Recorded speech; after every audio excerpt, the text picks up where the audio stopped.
আজকের ভিডিওটা আমি আমুদি মাছ দিয়ে শুরু করলাম।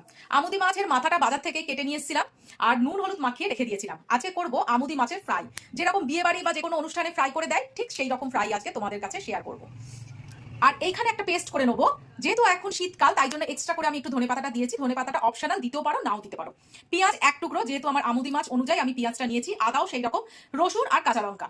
আমুদি মাছের পরিমাণটা যতটুকু সেই রকম ভাবেই মশলাটা নেওয়া দরকার। এটাকে এবার পেস্ট করে নেবো। Good afternoon. আজকে কিন্তু যে পেস্টটা করলাম একদম জল ছাড়া করেছি, জল আমি কিন্তু একদম দিইনি। এর মধ্যে আমি দিয়ে দেবো সর্ষের তেল আর সামান্য একটু ভিনিগার। ভিনিগার যদি না থাকে লেবুর রসও দিতে পারো। এবার এটা মাখিয়ে রেখে দেবো। আচ্ছা, বাজার থেকে মাছ আনার পরেই আমি প্রত্যেকটা মাছ কিন্তু সব সময় নুন হলুদ মাখিয়ে ডিপ ফ্রিজে ঢুকিয়ে রাখি, তাই জন্য আলাদা করে আর নুন মাখালাম না, শুধু জাস্ট এইগুলো দিয়ে মাখিয়ে ম্যারিনেট করে আধ ঘন্টার জন্য ফ্রিজে রেখে দেবো। এবার আমি একটা ব্যাটা তৈরি করব। ব্যাটারে এই দেখো, প্রথমেই দেখিয়ে দিই, আগে দেখাচ্ছি যখন, এটা হচ্ছে কর্নফ্লাওয়ার। এই কর্নফ্লাওয়ারটাই আমি নিয়েছি, এই হচ্ছে বাটি। এর মধ্যেই আমি ব্যাটাটা তৈরি করব। পরিমাণ মতো যতটা আমি ময়দা নিয়েছি তার একটু বেশি, বেশ 1 চামচের মতো বেশি কর্নফ্লাওয়ার নিয়েছি। এই যে কর্নফ্লাওয়ারটা একটু আগে বাক্সটা দেখাচ্ছিলাম, এটা নিয়ে নেবো। এটা হচ্ছে বেকিং সোডা, এটা 1/2 চামচ নেবো, একদম ছোট চামচের 1/2 চামচ। আর এখানে নিয়ে নেবো বেকিং পাউডার, এটা ওই ছোট চামচের 1 চামচ। বেকিং সোডা যদি 1/2 চামচ হয়, এটা 1 চামচ, একদম ছোট চামচের। আমি এটা নিয়ে এইবারে শুকনো আগে মেখে নেবো। একটু শুকনো অবস্থায় ভালো করে মিশিয়ে নিয়েছি। এর মধ্যে পরিমাণ মতো যেটা দিই নুন দেবো আর একটু গোলমরিচ দেবো। এটা ব্ল্যাক পেপার, যদি সাদা গোলমরিচ মানে হোয়াইট পেপার থাকে তোমাদের কাছে তাহলে সেটা দিলে আরো ভালো হয়। আর এর মধ্যে একটা ডিম ফেটিয়ে দেবো। দেখো এরকম একটা স্মুদি ব্যাটার তৈরি করে নিয়েছি। এর কনসিস্টেন্সিটা দেখো, জাস্ট এইরকম, না পাতলা না একদম মোটা। এবারে এটাকে 2 মিনিটের জন্য ঢাকা দিয়ে রেস্ট দেওয়াবো। এই ফ্রাইটা একটু রিফাইন অয়েলে করার চেষ্টা করবে। রিফাইন অয়েল ছাড়া যদি সর্ষের তেলে করো খুব একটা ভালো লাগবে না। এপাশে ম্যারিনেট করা মাছটা ফ্রিজ থেকে বার করে নিয়েছি। বার করে এবার একটা একটা করে নেব আর এই ব্যাটারে ডোবাবো।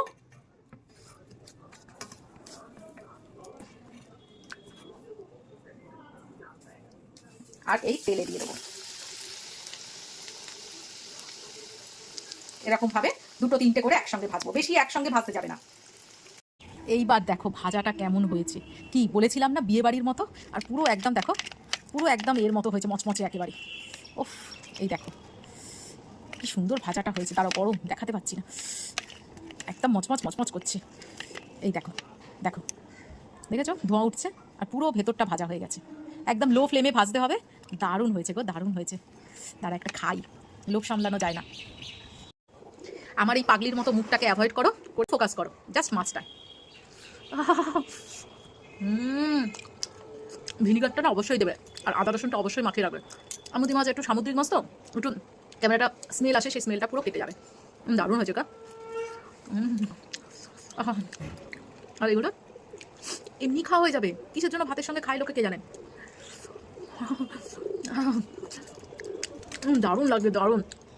অনেকদিন ধরে ইচ্ছা ছিল, ওই যে অনেকেই এখন ব্লগগুলো করছে না, সুন্দরবনে গিয়ে আমুদি মাছ ফ্রাই খাচ্ছে। সেই ফ্রাই তো এমনি নর্মাল ফ্রাই, কিন্তু ভিডিও বাইচও যেরকম ফ্রাই করে জাস্ট এইরকম ফ্রাই করে দিই। ভেতরে মাছটা পুরো একদম টেস্টফুল হয়েছে, কোনো স্মেল নেই। দারুণ। পাশের কাকিমা দেখছে যে আমি খাচ্ছি, কিছু যায় আসে না, কেন বলো তো, এই স্বাদের ভাগ দেওয়া যায় না। দারুণ দারুণ, একবার করে অবশ্যই দেখো, আমি গ্যারেন্টি দিয়ে বলছি, ভাতের জন্য অপেক্ষা করতে হবে না, শুধুই মনে হয় 4-5টা মেরে দেবে। বিশ্বাস করো আমার মতন। তো আমার এই রেসিপিটা দেখে অবশ্যই বাড়িতে করো, আর করে আমাকে কমেন্ট বক্সে কোনোদিন না কোনোদিন জানিও। তো টাটা।